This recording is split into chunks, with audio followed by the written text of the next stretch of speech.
Graças e paz, irmãos. Pode sentar.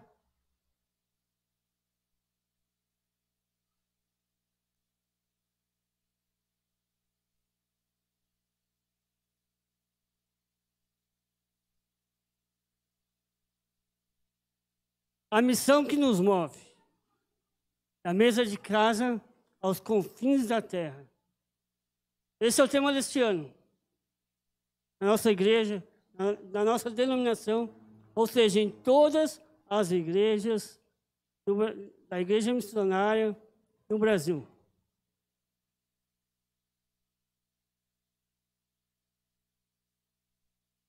E a pergunta que fica: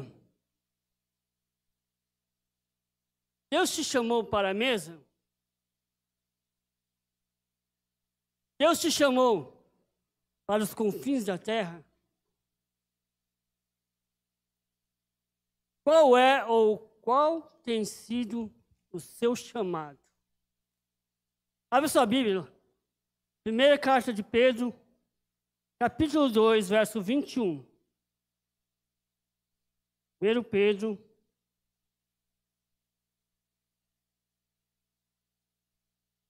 2, 21.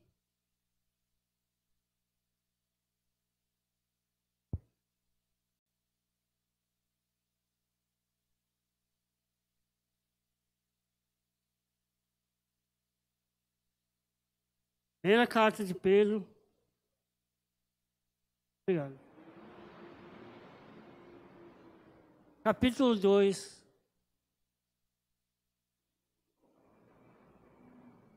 Verso 21.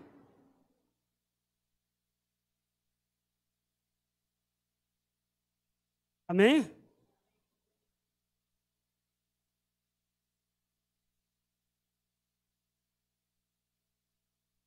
Quem encontrou, diga amém. Então vamos ler comigo aqui, ou no telão, se for o caso. Porque Deus os chamou para fazerem o bem, mesmo que isso resulte em sofrimento.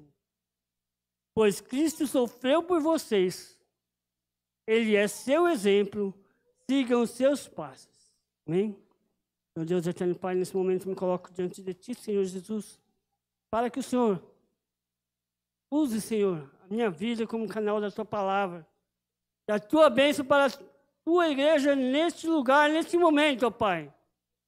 Fale aos nossos corações, que essa palavra possa ser guardada, Senhor, de tal modo que possamos colocá-la em prática. Eu te peço em nome de Jesus.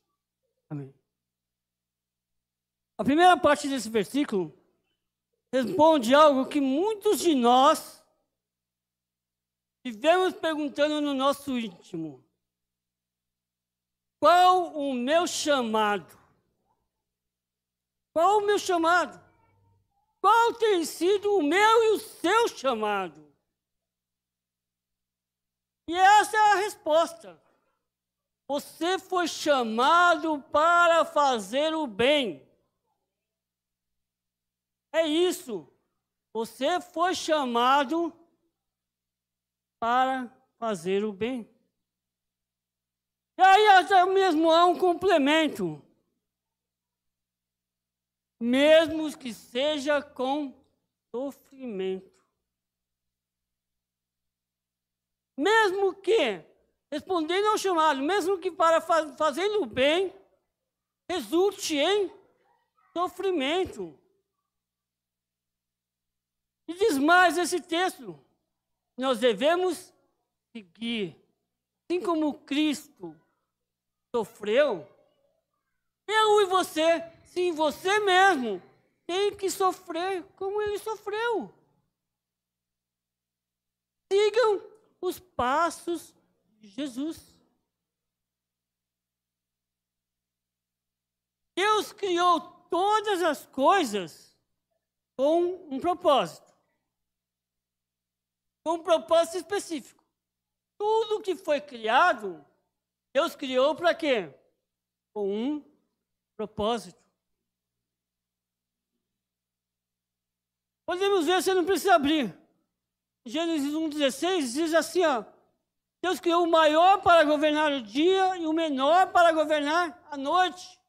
Isso Deus estava falando sobre o que a Bíblia diz, falando, referindo-se a quê? Referindo-se ao sol e à lua.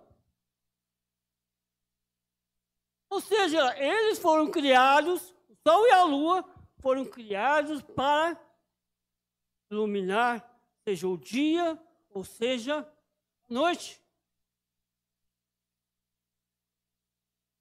E logo Deus criou então o homem. E criou o homem à sua própria imagem e semelhança. Veja que todas as outras coisas, todas as demais coisas criadas com propósito, foram criadas simplesmente com palavra. O homem foi uma criação distinta. Deus mesmo o fez do pó da terra. E passando ali, o triste episódio lá da queda do homem, e posteriormente, muitos anos depois, vindo o Messias prometido, o homem, então, é devolvido a essa condição de semelhança de Cristo. É assim que eu e você devemos viver, é assim que tem que ser o nosso chamado, conforme a semelhança de Cristo. E nós fomos criados para isso, com esse propósito. Temos a imagem de Deus. E aqui, o apóstolo Pedro diz, tenhamos o quê? Cristo como nosso exemplo. Sigamos as suas pisadas. Então, em tudo que você for fazer, seu modelo deve ser Cristo. Em tudo que você for fazer, devemos imitar o Senhor Jesus em tudo. Vira uma pessoa que está do seu lado e fala assim, é em tudo. É em tudo. Devemos imitar a Cristo em tudo. Por quê? Porque assim estaremos cumprindo o propósito que Deus colocou nas nossas vidas. E o chamado nada mais é do que o começo de tudo. Podemos pensar que ele começa na nossa conversão, ou até mesmo depois disso, como aconteceu com Paulo. De qualquer forma, o seu chamado tem que ser uma experiência marcante, decisiva, que mude totalmente a sua vida, que mude totalmente a sua trajetória.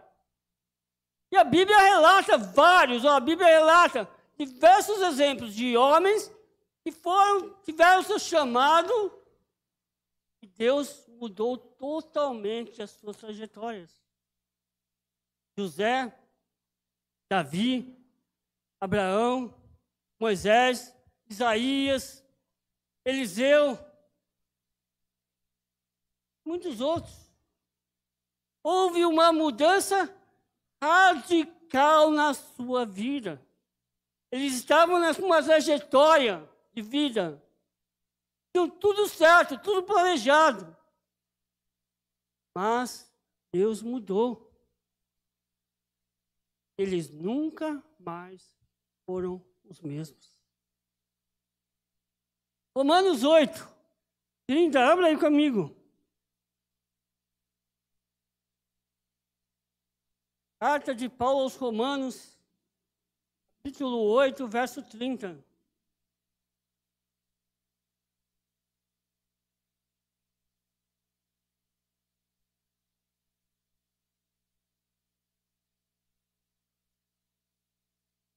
Diz assim a palavra do Senhor: depois de predestiná-los, ele os chamou, e depois de chamá-los, os declarou justos, E depois de declarar os justos, lhe deu sua glória. Novamente aqui, chama a atenção na pessoa de Jesus Cristo. Ele tinha muito clara a visão do seu chamado. Jesus tinha claramente o que ele veio realizar aqui na terra. Qual era o seu propósito, qual era o seu chamado. Tanto que ele falou ali para Satanás, durante a tentação: o meu alimento é fazer a vontade daquele que me enviou e realizar a sua obra. Não tinha isso.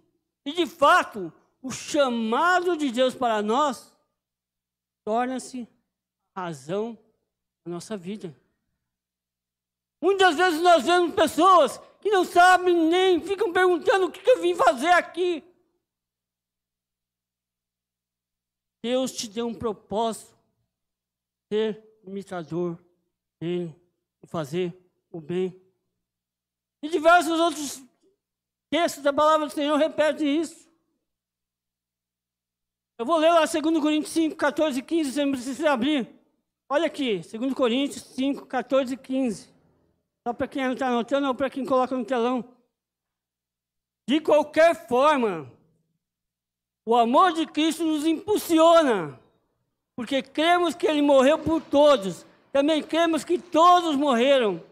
Ele morreu por todos, para que os que recebem sua nova vida não vivam para si mesmos, mas para Cristo. Morreu e ressuscitou por eles. Ou seja, Deus nos deu uma nova vida. E a vida que nós vivemos, o que nós fazemos, já não é mais para a gente. Eu já não preciso mais viver para mim. Eu vivo para Cristo. Esse é o meu chamado. É isso pelo que Ele nos fez. 1 Coríntios 10, 31. Texto bem conhecido da palavra de Deus, 1 Coríntios 10, 31. Ela diz assim: portanto, quer vocês comam, quer bebam, quer façam qualquer outra coisa, façam para a glória de Deus. Tudo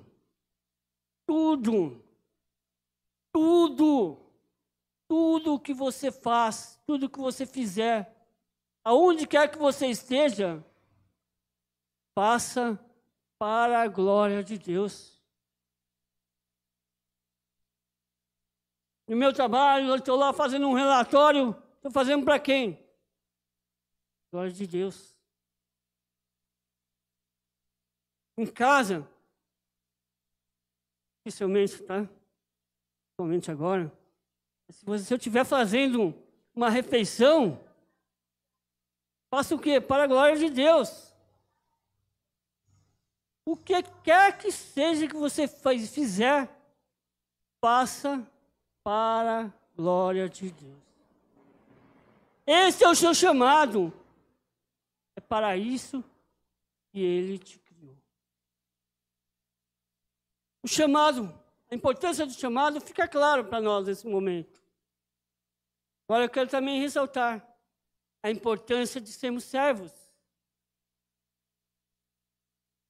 Antes de pensarmos em chamado para o serviço, chamado para o ministério, precisamos pensar que nós somos, se nós somos.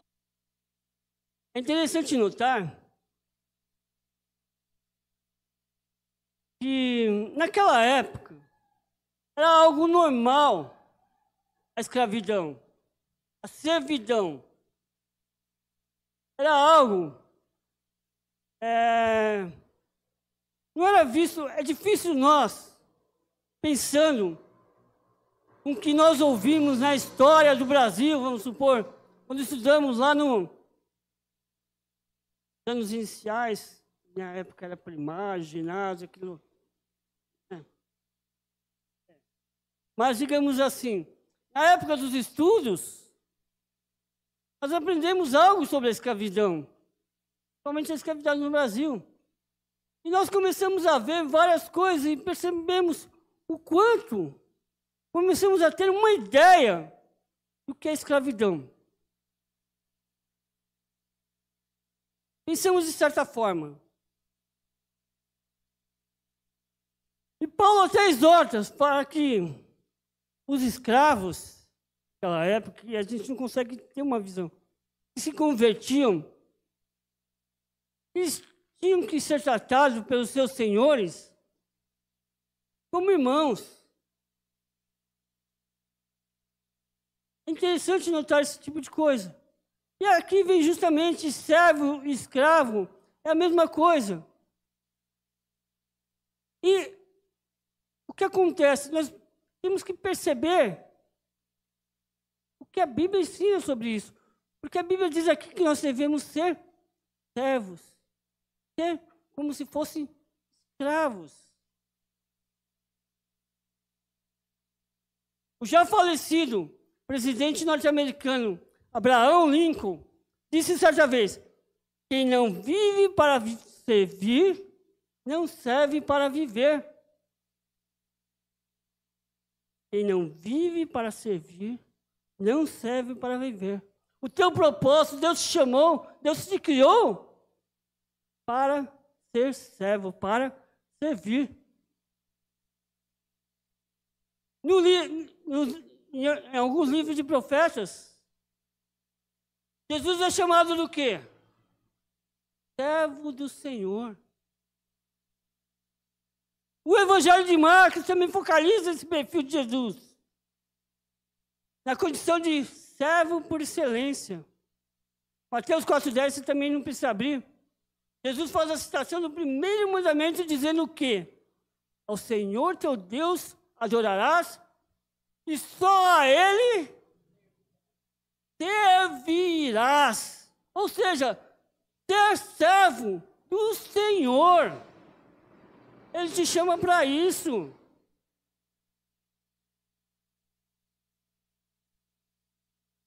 Primeiramente, eu e você, sim, você mesmo, precisa entender que nós devemos prestar serviços a Deus, depois aos homens.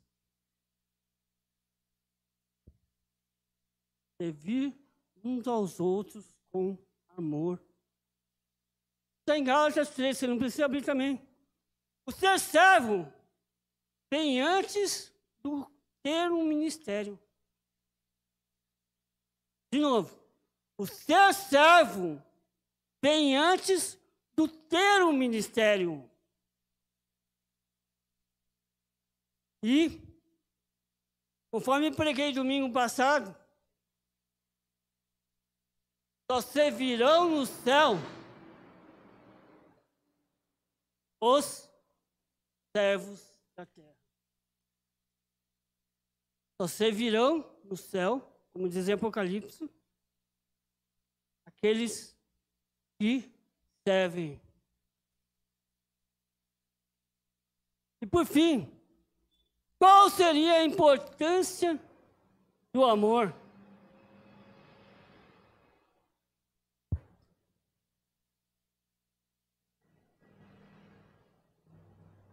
O amor é a essência da vida, é a causa de tudo, é a essência da vida cristã.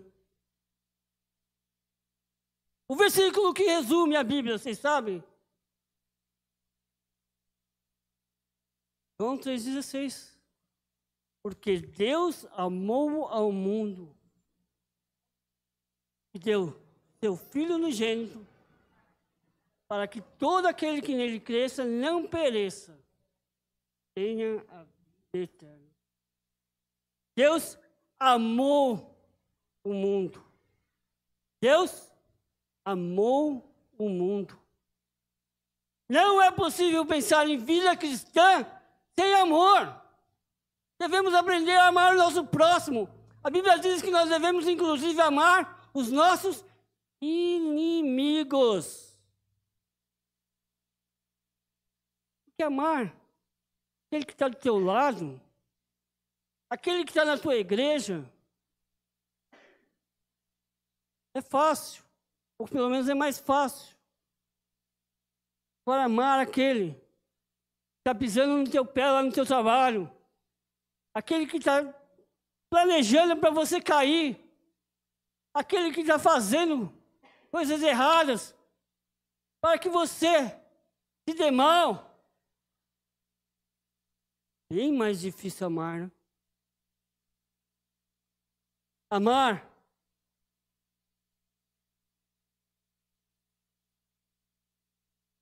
em qualquer situação. Vida cristã não existe sem amor. O amor é a credencial para eu e você sermos discípulos de Cristo. Para eu e você sermos cristãos. E a ocasião em que mais parecemos com Deus é quando nós amamos. Abre lá. Primeira carta de João. 3,16 também.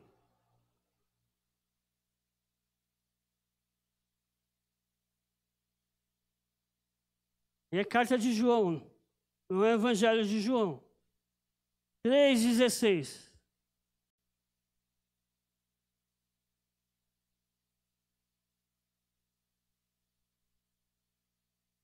Olha que interessante o que diz esse versículo.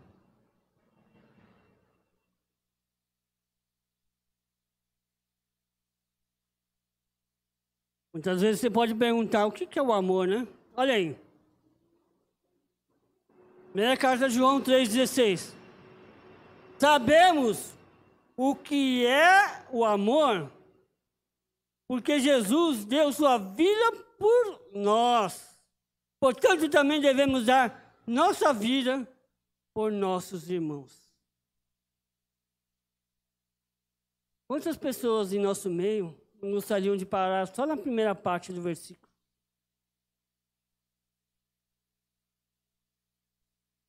Sabemos o que é o amor, porque Jesus deu a sua vida por nós. Tá bom? Acha aí, pastor, não precisa mais continuar. Portanto, também devemos dar a nossa vida por nossos irmãos. Aquele que não ama, não conhece a Deus. Pois Deus é amor. Quem não ama o seu irmão, está morto. E não tem a vida eterna. É a Bíblia que diz. Sabemos que passamos da morte para a vida, por quê? Porque amamos os nossos irmãos. Jesus foi o maior exemplo de amor. Se definitivamente o imitarmos, o curso da história, o curso da sua vida será mudado para melhor. Eu e você fomos chamados para servir em amor. Esse é o nosso destino, esse é o nosso propósito. É a razão da nossa existência. A glória de Deus. E o meu desejo nessa noite é esse. Você aprenda o quê? Seu chamado é servir em amor. Como eu li no primeiro versículo. Fazendo o bem.